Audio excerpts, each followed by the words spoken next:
Nah, kita yang sekarang hidup ini, kita ini bahagian dari umat Islam yang ditakdirkan hidup di fase keempat. Ini fase keempat, fase pemerintahan Mulkan Jabriyah, para penguasa yang memaksakan kehendak mereka. Dan ini merupakan the darkest chapter di Islamic history, babak paling kelam dalam sejarah umat Islam. Karena inilah satu-satunya babak di mana umat Islam tidak diizinkan untuk memimpin umat manusia. Padahal di babak pertama jelas Nabi yang langsung memimpin pemerintahan kenabian. Di babak kedua, fase kedua, ya, itu para khalifah Rasyidah yang memimpin, khalifah-khalifah yang terbimbing oleh Allah Ta'ala. Jumlah mereka 5, Abu Bakar, Umar, Utsman, Ali, dan Hasan bin Ali, ya. Terus di fase ketiga itu masih banyak pemimpin-pemimpin yang baik, yaitu para raja-raja Islam, raja-raja yang menggigit, istilahnya mulkan atau menggigit Quran dan Sunnah. Cuma bukan khilafah. Mereka raja-raja. Muawiyah itu raja, ya kan? Sultan Abdul Hamid kedua itu raja, ya kan? Bukan khilafah. Nabi nggak menyebutnya khilafah, Nabi menyebutnya raja-raja yang menggigit. Tapi menggigit Quran dan Sunnah jadi banyak kebaikannya. Jadi umat manusia masih dipimpin oleh kaum beriman. Tapi begitu kita masuk fase keempat, runtuhnya Kesultanan Utsmani Turki, itu menandakan umat Islam menjadi laksana anak-anak ayam kehilangan induk. Gak ada pemimpin kita sekarang. Kita ini sekarang we are a leaderless ummah today. Kita ini umat yang gak punya pemimpin. Aduh, sudah. Lu aja tadi. Nggak direkam ya.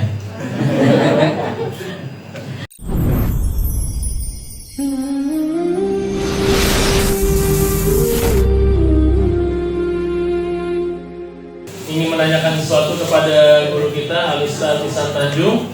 Mungkin kalau yang mau bertanya silakan, boleh angkat tangan. Oke, 1, 2 dulu Bu ya. Silakan Ibu, sebutkan nama Bu ya. Kemudian silakan bertanya.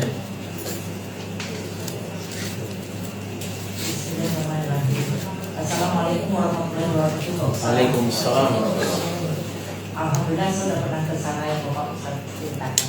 Sana mana? Ke Al-Huda sama itu dan Al-Aqsa. Masjid Abu Mawi di Suriah. Al-Aqsa. Oh, Al-Aqsa. Ya. Itu kita terbang itu juga pernah. Kita berarti. Pak Ustaz boleh nggak saya bertanya di luar konteks ini? Asal di dalam ruangan ini, Bu. Iya. Saya mau bertanya, apakah takdir itu bisa dirubah dengan doa, Pak Ustaz? Mohon penjelasannya. Terima kasih, Pak Ustaz. Jangan langsung jawab ya. Langsung dijawab. Ya, nanti baru pertanyaan berikutnya. Baik. Ya. Bahkan ada doa di mana Nabi SAW mengajarkan kita yang di dalamnya mengandung permohonan agar takdir kita diubah jadi baik. Ya. Di doanya itu Allahumma sholli ala Muhammad, bunyinya Allahumma ja'al doanya panjang ya. Saya biasanya kalau karena bahasanya panjang gitu sedangkan dia lokasinya di ujung gitu ya.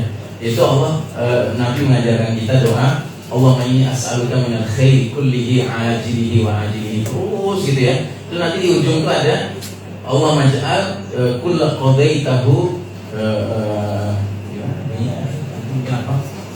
Allahumma ja'al kulla ma qadaita li khairan, ya kan? Ya Allah, takdirkanlah atau putuskanlah untukku apa-apa yang membawa kebaikan untuk diriku. Jadi doanya tuh tentang kita memohon kebaikan, baik kebaikan yang disegerakan maupun yang ditunda. Ya. Begitu pula kita memohon perlindungan Allah dari keburukan, baik keburukan yang disegerakan maupun yang ditunda. Terus kita minta kepada Allah, Allahumma ja'al, coba ya saya baca ya. Kalau dipotong terus ya. Allahumma inni as'aluka min khairi kullihi ajilihi wa ajilihi. Ma'alimtu minhu wa ma la a'lam, ya.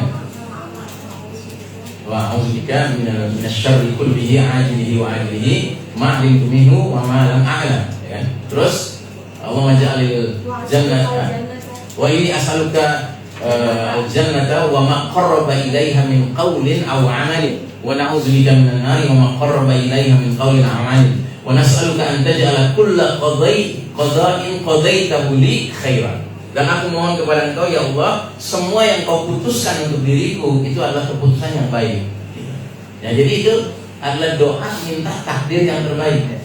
Cuman kalau pertanyaannya adalah apakah kita bisa merubah takdir? Ya kita nggak tahu apa takdir itu berubah apa enggak, kan gitu.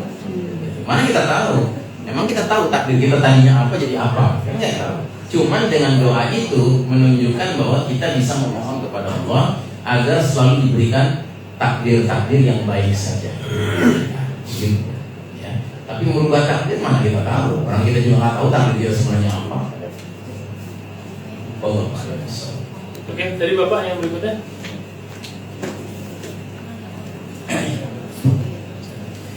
Ya, terima kasih Ustaz atas wejangannya, terkesan sekali.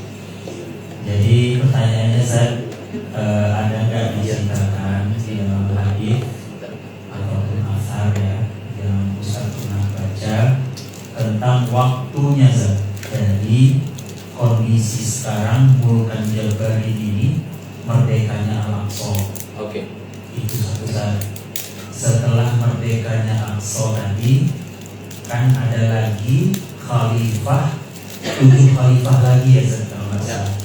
Karena kan kita baru selesaikan khalifah nubuwah sama khilafah Rasul dan khilafah nubuwah itu kan baru 5 ya sebenarnya yang sudah kita lewati. Khilafah nubuwah 1 sama khilafah ar-rasyidin berarti kan 5. Nah kalau nggak salah pernah juga dengar dari Ustadz mengatakan bahwa kita ada 12 khilafah. Nah maksudnya kira-kira ada nggak di dalam asar tadi secara spesifik dikatakan waktunya ya. Kenapa ini penting?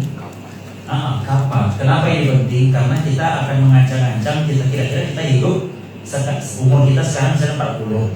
Kalau 100 berarti kan 60 tahun lagi, ya kan? Mahathir Muhammad kan 100 tahun. Jadi kita bercerita 100 tahun hidup bersama. Tapi Allah Akbar. Ya, jadi kira-kira kalau 60 tahun lagi kita hidup, kira-kira di fase apa nih, gitu kan? Dan kita bisa memprediksi kita mau tinggalnya di Asqalan atau mau tinggalnya di Baitul Maqdis atau tinggalnya di Madinah, kan gitu. Itu aja satu pertanyaan. Sudah siap-siap mau beli tiket ya Masya Allah. Ya mau ngambil apa tuh?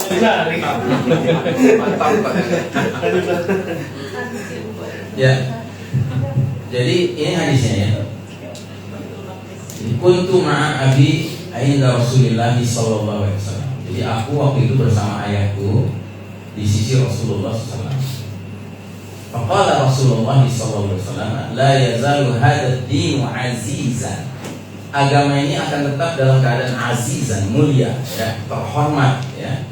Au qala la yazalu nasu bi khairin. Atau Nabi bersabda, manusia akan tetap dalam keadaan baik, dalam kebaikan. Selagi apa? Ila 12 khalifah. Selagi 12 khalifah memimpin. Terus kami tambahkan kulluhum min Quraisy, semuanya berasal dari Quraisy. Nah, kita yang sekarang hidup ini, kita ini bahagian dari umat Islam yang ditakdirkan hidup di fase keempat. Fase keempat. Fase pemerintahan Mulkan Jabriyah, para penguasa yang memaksakan kehendak mereka. Dan ini merupakan the darkest chapter di Islamic history, babak paling kelam dalam sejarah umat Islam. Karena inilah satu-satunya babak di mana umat Islam tidak diizinkan untuk memimpin umat manusia. Padahal di babak pertama jelas Nabi yang langsung memimpin pemerintahan kenabian. Di babak kedua, fase kedua, ya, itu para khalifah Rasyidah yang memimpin, khalifah-khalifah yang terbimbing oleh Allah Ta'ala. Jumlah mereka 5, Abu Bakar, Umar, Utsman, Ali, dan Hasan bin Ali, ya. Terus di fase ketiga itu masih banyak pemimpin-pemimpin yang baik, yaitu para raja-raja Islam, raja-raja yang menggigit, istilahnya mulkan apa, menggigit apa, menggigit Quran dan Sunnah. Cuma bukan khilafah. Mereka raja-raja. Muawiyah itu raja, ya kan? Sultan Abdul Hamid kedua itu raja, kan? Bukan khilafah. Nabi nggak menyebutnya khilafah, Nabi menyebutnya raja-raja yang menggigit. Tapi menggigit Quran dan Sunnah jadi banyak kebaikannya. Jadi umat manusia masih dipimpin oleh kaum beriman. Tapi begitu kita masuk fase keempat, runtuhnya Kesultanan Utsmani Turki, itu menandakan umat Islam menjadi laksana anak-anak ayam kehilangan induk. Gak ada pemimpin kita sekarang. Kita ini sekarang We are a leaderless ummah today. Kita ini umat yang nggak punya pemimpin. Ada Ustaz, gampang. Lu aja kali. Nggak direkam ya. Nah, jadi saudara rahimakumullah, fase keempat ini fase di mana bahkan Allah memutuskan yang mimpin dunia bukan kaum beriman, tapi Barat, Eropa, Amerika, yang berarti the Judeo-Christian Society, masyarakat Yahudi Nasrani, bahkan Yahudinya yang Allah pilih. Oh gitu? Apa Allah zalim? Allah nggak zalim. Allah sudah menjelaskan bahwa ini akan terjadi. Kan Allah katakan di dalam surat Ali Imran 140, masa kejayaan dan kehancuran, kemenangan dan kekalahan kami pergilirkan di antara manusia agar mereka mendapat pelajaran. Ini sunnatullah, ini sunnah pergiliran. Emangnya gara-gara sunnatullah ini terus kecuali umat Islam menang terus gitu, ngimpi kali. Kita umat Islam juga tanpa kecuali kita akan ada era kalahnya. Nah, kita sedang mengalami era kalah itu. Tapi alhamdulillah Nabi memberi kita kabar gembira. Setelah era keempat ini yang berlangsung selama masa yang Allah kehendaki, kemudian ketika Allah sudah berkehendak, fase keempat ini berlalu, datanglah fase kelima yang namanya sama dengan fase kedua. Pemerintahan khilafah yang haji nubuwah, yang ibu kotanya Baitul Maqdis nantinya. Dan kalau tadi Nabi bilang jumlah total yang membuat agama ini terhormat itu adalah 12 khalifah, 5 sudah muncul di fase kedua. Berarti fase kelima ini berapa yang muncul? Ya 7 lah. Dan yang terakhir itulah Al-Mahdi. Karenanya kita sekarang bersiap-siap untuk menyaksikan kemungkinan munculnya khalifah pertama yang membebaskan Masjidil Aqsa itu. Siapa dia? Wallahu a'lam bishawab. Kapan itu? Wallahu a'lam bishawab. Tapi kita baca tanda-tanda. Nah, di antara tanda-tandanya apa? Di antara tanda-tandanya adalah berlakunya surat Al-Isra ayat ke-7 yang isinya adalah wa'dul akhirah, janji Allah datangnya hukuman bagi kejahatan kedua Bani Israel yang sedang terjadi sekarang. Dan Allah sudah mulai menunjukkan janjinya itu dengan Allah datangkan ya ancaman pertamanya atau hukuman pertamanya. Allah suramkan muka-muka kalian, muka-muka Bani Israel. Sekarang sudah terjadi, terutama setelah Tufanul Aqsa. Termasuk pemimpin negeri Muslim yang mengatakan demi perdamaian di Palestina kita harus jamin keselamatan, keamanan Israel. Siapa dia? Ya, yang tahu, yang belum tahu tanya sama yang tahu. Ya. Nah, tapi rakyat kebanyakan, termasuk rakyat di Barat itu semuanya udah teriak. Alhamdulillah. Cuman yang belum terjadi janji Allah yang kedua, dan mereka akan masuk dalam Masjid Tahrir, Masjidil Aqsa. Nah, ini yang sedang kita lakukan sekarang. Ini yang insya Allah sebentar lagi akan terjadi. Amin. Insya Allah. Dan kemungkinan besar dari mana? Dari Damaskus. Kenapa? Karena begitu jalan ceritanya. Dulu jalan ceritanya begitu ya. Kemudian di zaman Umar bin Khattab begitu, Umar bin Khattab nggak membebaskan Masjidil Aqsa sebelum Damaskus dibebaskan. Salahuddin Ayyubi tidak membebaskan Masjidil Aqsa sebelum Damaskus dibebaskan. Anehnya banyak umat Islam di seluruh dunia termasuk di Indonesia nggak tahu gitu tentang pembebasan Damaskus, kayak nggak ngikutin beritanya. Umar bin Khattab membebaskan Damaskus, habis itu Masjidil Aqsa. Salahuddin Ayyubi juga begitu. Nah, sekarang Damaskus bebas, berarti kan sebentar lagi nih, nggak lama lagi insya Allah. Dan sekarang coba antum lihat di Suriah itu yang namanya semangat untuk membebaskan Masjidil Aqsa itu luar biasa. Ya. Sehingga di Damaskus sekarang itu ulama-ulamanya tuh bahasanya tuh udah kayak gini. Nah, hai ikhwas kalian, jangan kalian anggap kemenangan pembebasan kota Damaskus ini akhir, ini awal dari pembentukan negara. Ini awal pengokohan di muka bumi, ini awal berdirinya khilafah insya Allah. Awal kemuliaan agama Allah, awal bendera Allah akan berkibar setinggi-tingginya. Itu lihat anak-anak muda sekarang. Masjid-masjid sekarang di Damaskus, di Suriah. Di Suriah sebelum ini, penguasa sebelumnya, masjid itu nggak boleh diisi. Kalau ada anak muda rajin sholat subuh 7 hari berturut-turut, hari ke-8-nya hilang dari permukaan bumi. Sekarang seperti ini keadaan.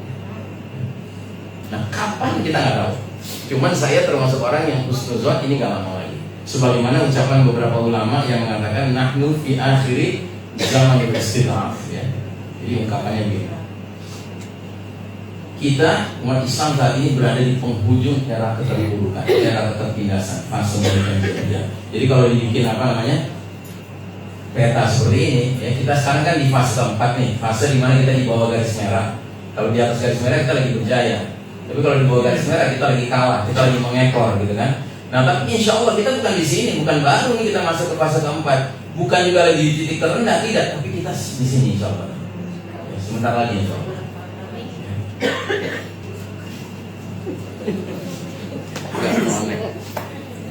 Jadi waktu kita nggak tahu ya. Cuma kalau bicara husnuzon kepada Allah, saya termasuk yang bersangka baik, mudah-mudahan nggak lama.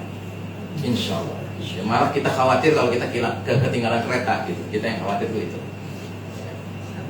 Siap.